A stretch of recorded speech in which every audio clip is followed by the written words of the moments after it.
रोजाना सबसे पहले ईशानी सीरियल देखने के लिए हमारे चैनल को सब्सक्राइब करें। एपिसोड की स्टार्टिंग में हम देखते हैं पीहू और ईशानी दोनों घर जा रहे होते हैं। ईशानी परेशान नजर आती है। पीहू बोलती है क्या हुआ, कहाँ खो गई हो। ईशानी बोलती है कुछ नहीं। पीहू बोलती है मुझे पता है तुम्हें इसी चीज़ की टेंशन है ना कि घर जाएंगे तो बाबा क्या बोलेंगे। तुम बिल्कुल फिक्र मत करो, तुम्हारे साथ मैं हूँ ना, बाबा कुछ नहीं बोलेंगे। ईशानी बोलती है तुम्हारे तो लेक्चर्स ख़त्म नहीं हुए थे, लेकिन तुम पहले क्यों आ गई हो। पीहू बोलती है मैं तुम्हारे साथ आई हूँ, मैंने सोचा तुम्हें बेवजह ही मेरा वेट करना होगा, और वैसे भी अनुराग सर की क्लासेस नहीं थी तो मेरा मन नहीं लगता। ईशानी बोलती है तुम कॉलेज में पढ़ने के लिए जाती हो या फिर ये सब कुछ करने के लिए जाती हो। पीहू बोलती है गुस्सा मत करो, कल से मैं सारी क्लासेस ज्वाइन करूंगी। ईशानी बोलती है हाँ ये सही है। पीहू बोलती है तुम क्या चाहती हो कि मैं पहले तुम्हें घर पर ड्रॉप करूं और उसके बाद वापस जाऊं। ईशानी बोलती है नहीं, मुझे ड्रॉप करने की ज़रूरत नहीं है, मैं बस से ही चली जाती। पीहू बोलती है ईशानी मैं तुम्हें पहले घर ड्रॉप कर देती हूँ, इसके बाद कॉलेज चली जाती हूँ। वैसे भी कॉलेज मेरा फेवरेट टाइम होता है क्योंकि वहाँ पर अनुराग सर होते हैं ना, मैं उनके आसपास रहती हूँ तो मुझे अच्छा लगता है। आगे हम नंदनी और शाश्वत को देखते हैं। नंदनी शाश्वत को बोल रही होती है शाश्वत तुम अपने गुस्से पर कंट्रोल करो, कहीं ऐसा ना हो तुम फिर से गुस्से में ईशानी पर हाथ उठाओ और इस बार वो कंप्लेन जरूर कर दे कि वो चुप नहीं बैठने वाली। शाश्वत बोलता है नंदिनी जी आपने ये कहावत तो सुनी ही होगी, भूखे को मारने के लिए मारने की जरूरत नहीं पड़ती, उसे बस भूखा रखना ही काफ़ी है। मैंने ईशानी के पर ऐसे काट दिए हैं कि अब वो उड़ना चाहे ना तो भी वो उड़ नहीं पाएगी। कॉलेज जाने की तो बात दूर ही है, अब तो वो कहीं नहीं जा पाएगी। उसने मेरे साथ जो कुछ किया है ना उसका बदला तो मैं लेकर ही रहूँगा। आगे हम पीहू और ईशानी को देखते हैं। वो दोनों घर के पास आ जाते हैं। पीहू बोलती है अगर किसी भी चीज़ की ज़रूरत हो ना तो तुम मुझे कॉल करना। ईशानी बोलती है हाँ। पीहू बोलती है अब मैं चलती हूँ। ईशानी बोलती है तुम जल्दी ही वापस आ जाना। पीहू बोलती है जल्दी आने के बारे में मैं कुछ नहीं बोल सकती क्योंकि मैं वहाँ जाकर अनुराग से मिलूंगी। ईशानी बोलती है अनुराग। पीहू बोलती है हाँ अनुराग, सब उन्हें अनुराग सर बुलाते हैं, मैं उन्हें अनुराग भी तो बोल सकती हूँ ना, आखिरकार मैं उनसे प्यार जो करती हूँ। मैं तो बस उसी दिन का इंतज़ार कर रही हूँ जब से मैं उनके साथ हमेशा के लिए रहने लग जाऊँगी। ईशानी घर आ जाती है। वो अपने रूम में जा रही होती है तभी शाश्वत ईशानी को रोक लेता है। वो बोलता है तुम्हें कमरे के अंदर जाने की इतनी जल्दी ही क्या है। दीदी वहाँ आती है। वो बोलती है तुम्हें शर्म नहीं आई, शाश्वत की इतनी बेइज्जती हुई। ईशानी बोलती है आप इन्हीं से पूछिए ना कि मैंने इनकी बेइज्जती की या फिर इन्होंने मेरी बेइज्जती की है। ये बिना वजह ही एक बेकसूर इंसान को नुकसान पहुंचाना चाहते हैं और ये मैं कैसे होने दे सकती हूँ। शाश्वत ईशानी को चुप कराता है और बोलता है तुम अपने प्यारे प्रोफेसर के ख्याल लेना ही छोड़ दो, वो इस केस में तो नहीं फंसा, कोई बात नहीं, मैं उसे दूसरे केस में फंसा दूंगा। और एक बात और सुन लो, तुम अपने आप को सुधार लो वरना आने वाले दिनों में खुद तुम परेशानियों को न्योता दोगी।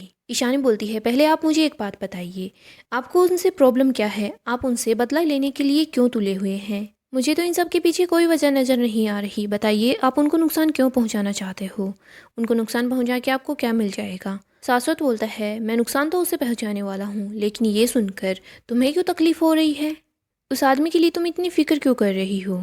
नंदिनी बोलती है ये काफ़ी अजीब नहीं है, वो इंसान सिर्फ तुम्हारे लिए तुम्हारी कॉलेज का एक प्रोफेसर है और तुम्हें उसके लिए इतनी तकलीफ हो रही है। तुम्हें इस इंसान की इतनी फिक्र क्यों है, उस इंसान की वजह से भले ही हमारे घर में कलेश होते रहे, ऐसा क्या है जो हम उसके बारे में नहीं जानते। ईशानी बोलती है भाभी आपको लग रहा है कि उस इंसान की वजह से हमारे घर में कलेश हो रहे हैं, हमारा रिश्ता तो पहले से ही खराब है क्योंकि बाहर के लोग जो इसमें घुस जाते हैं। नंदिनी बोलती है तुम मुझे टोंट कर रही हो। इधर दीदी बोलती है नंदिनी भी इस घर की बहू है। ईशानी बोलती है नहीं दीदी, नंदिनी इस घर की बहू नहीं है, इस घर की बहू सिर्फ मैं हूँ। वैसे भी आपके परिवार में और भी सारी बहुएं हैं, लेकिन वो यहाँ तो नहीं आती ना, अगर आती है तो वो कुछ दिनों के लिए आती है, मेरा संसार बर्बाद नहीं करना चाहती। हम देखते हैं शाश्वत को गुस्सा आता है, वो ईशानी पर हाथ उठाता है, उसे थप्पड़ मार देता है। नंदिनी ईशानी के पास आती है और बोलती है तुम्हें क्या लगता है तुम मेरे बारे में कुछ भी बोलती रहोगी और शाश्वत ये सब कुछ बर्दाश्त कर लेगा।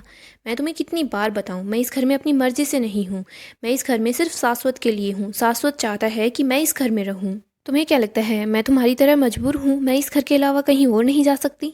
ईशानी बोलती है भाभी मेरे सोचने से या कहने से कुछ नहीं हो जाएगा, मैं सिर्फ वही बातें दोहरा रही हूँ जो मैंने अपनी आंखों से देखी है। ये एक बेगुनाह इंसान को सज़ा दिलाना चाहते हैं, आप ही बताइए इन सब में गलत कौन है, मैं या फिर ये। शाश्वत ईशानी के पास आता है और बोलता है तुम मेरी बात एक कान खोल कर सुन लो, तुम जितना उस प्रोफेसर के लिए चिंता जताओगी ना, मेरा गुस्सा उतना ही बढ़ता जाएगा। और एक बात और, तुम आज से कॉलेज नहीं जाओगी, मेरा गुस्सा कहीं इतना ना बढ़ जाए कि मैं उस प्रोफेसर की जान ही ले लूँ। तुम्हें जो ठीक लगे तुम वही करो, बस एक बात याद रखना मैं उसका नाम हमेशा के लिए मिटा दूंगा, अब सब कुछ सिर्फ तुम्हारे हाथ में है। ईशानी बहुत अपसेट होती है। इधर दीदी भी ईशानी के पास आती है और बोलती है तुम इस घर की बहू हो, इस घर की इज्जत का ख्याल तुम्हें होना चाहिए। मेरे भाई का जितना नाम बड़ा था ना, तुमने उससे कई छोटा उसका नाम कर दिया है। सब कुछ जो कुछ हो रहा है ना, सिर्फ तुम्हारी वजह से हो रहा है। नंदिनी बोलती है ईशानी तुम मेरे कैरेक्टर पर उंगली उठा रही हो, पहले खुद को तो देख लो। क्या हम सब लोगों को नज़र नहीं आ रहा तुम्हें उस प्रोफेसर की इतनी चिंता क्यों हो रही है? मुझे कुछ बोलने से पहले अपने आप को ही देख लो। इधर शाश्वत बोलता है रहने दीजिए नंदिनी जी, इसकी बातों पर आप बिल्कुल भी गौर मत करना। शाश्वत ईशानी को बोलता है मैं तुम्हें 3 बातें बोलूँगा, ध्यान से सुन लेना। पहली बात, तुम मेरी मर्जी के बगैर इस घर से बाहर कदम भी नहीं रखोगी, तो आज से तुम्हारा कॉलेज जाना बंद। दूसरी बात, तुम पीहू को अपने साथ हर चीज़ में इन्वॉल्व करना बंद कर लो, वरना मैं पीहू के सर से अपना हाथ हटा लूँगा। बाद में वो जाने वो अपनी पढ़ाई कैसे करेगी, अपना खर्चा कैसे उठाएगी, या फिर तुम जानो। और तीसरी बात, आज तो तुमने नंदिनी जी को ये सब कुछ बोल दिया है, लेकिन अगर फिर से इनसे ऐसी बात करने की कोशिश की ना, तो वो दिन तुम्हारा इस घर में आखिरी दिन होगा। मैं जितना अच्छा हूँ मुझे अच्छा ही रहने दो, अगर मैं बुरा बन गया ना तो तुम्हारे लिए बिल्कुल भी अच्छा नहीं होगा। अगली सुबह हम देखते हैं सब लोग हल्दी की तैयारी कर रहे होते हैं। घर में सारे मेहमान आ जाते हैं। इधर हम देखते हैं दीदी हल्दी कुटवा रही होती है, लेकिन वो बाकी लोगों को हल्दी पीसने के लिए बोलती है। इधर ईशानी अपना काम कर रही होती है। दीदी सब लोगों को बता रही होती है कि हल्दी कुटा की रस्म है, तो सब लोग मिलकर इस हल्दी को अच्छे से पीस लो। दीदी ईशानी के पास जाती है, उसे फूल की थाली दे देती है और बोलती है सब कुछ अच्छे से हो गया है ना? ईशानी बताती है हाँ सब अच्छे से हो गया है। इधर सब लोग हल्दी पीस रहे होते हैं तो वो बोलते हैं अरे हमने ईशानी को तो बुलाया ही नहीं। दीदी बोलती है ईशानी की कोई ज़रूरत नहीं है। दीदी बोलती है तुम लोग 5 लोग मिलकर ही हल्दी पीस रहे हो ना, और वैसे भी ईशानी दूसरा काम कर रही है। और एक बात और, यस कौन सा ईशानी का सगा बेटा है जो ईशानी सारी रस्में निभाएगी? हल्दी कूटते कूटते वो बोल रही होती है यश हमारा बेटा भी तो नहीं है। दीदी बोलती है तुम लोगों की बात अलग है, तुम लोगों के खुद के बच्चे हैं ना, लेकिन ईशानी का तो कोई बच्चा भी नहीं है। पीहू भी घर आ जाती है। वो बोल रही होती है ईशानी चलो मैं आपकी मदद कर देती हूँ। ईशानी बोलती है नहीं मैं खुद से कर लूँगी। पीहू बोलती है वैसे मुझे अनुराग सर ने आपके नोट्स दिए थे, मैं आपकी हेल्प करवा देती हूँ। ईशानी बोलती है तुम जाकर फ्रेश हो जाओ, मैं सारा काम कर लूँगी। पीहू बोलती है आपको अकेले को टाइम लगेगा। इधर दीदी बोलती है इतने छोटे से काम के लिए तुम क्या ही हेल्प करवाओगी? पीहू गुस्सा करती है और बोलती है आपको हर बात पर टांग अड़ाने की ज़रूरत है क्या? इधर हम देखते हैं सब लोग बोल रहे होते हैं पीहू बड़ों से ऐसे बात नहीं करते। दीदी बोलती है अरे रहने ही दो, वैसे भी मुझे इस चीज़ की आदत हो गई है, पीहू मुझसे हमेशा ही ऐसे बात करती है। इधर नंदिनी बोलती है कि पीहू को अपनी सौतेली माँ से काफ़ी ज़्यादा लगाव है, वो उनसे बहुत प्यार करती है। इधर बाकी के लोग बोलते हैं ये तो अच्छी ही बात है कि सौतेली माँ और बेटी के बीच इतना जो प्यार है। पीहू अपनी सगी माँ जैसे ही ईशानी को प्यार करती होगी ना? नंदिनी बोलती है हाँ, लेकिन इन दोनों का रिश्ता वैसे थोड़ा बहुत अलग है। नंदिनी बोलती है ये दोनों एक दूसरे को अपनी दोस्त बताती हैं। इधर हम देखते हैं सब लोग ईशानी के पास जाते हैं और बोलते हैं हमने पेपर में कुछ मामलात पढ़े थे, क्या वो सब कुछ सोल्व हो गया है? उस प्रोफेसर ने क्या सच में तुम्हें गलत तरीके से चुनने की कोशिश की थी? इधर शाश्वत को याद आता है कि कैसे ईशानी ने सब लोगों के सामने बोल दिया था कि मैंने जानबूझकर अनुराग को फंसाया है। शाश्वत सोच रहा होता है ईशानी तुमने मेरे खिलाफ जाकर बहुत बड़ी गलती कर दी है, तुम बस देखो मैं क्या करता हूँ। गाइस अपकमिंग अपडेट के लिए आप हमारे चैनल को सब्सक्राइब करें, साथ ही साथ वीडियो को भी लाइक कर दें। अपकमिंग एपिसोड में हम देखेंगे ईशानी तो अपना काम कर रही होती है, इधर पीहू भी ईशानी के साथ ही होती है।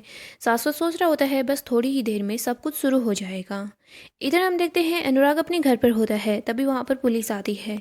पुलिस अनुराग को बोल रही होती है कि आपको हमारे साथ थाने चलना होगा। अनुराग बोलता है लेकिन क्यों? पुलिस बताती है कि आपके खिलाफ एक औरत ने हरेसमेंट का केस किया है, तो आपको हमारे साथ चलना ही होगा। सो दोस्तों अपकमिंग अपडेट के लिए आप हमारे चैनल को सब्सक्राइब करें, साथ ही साथ वीडियो को भी लाइक कर दें।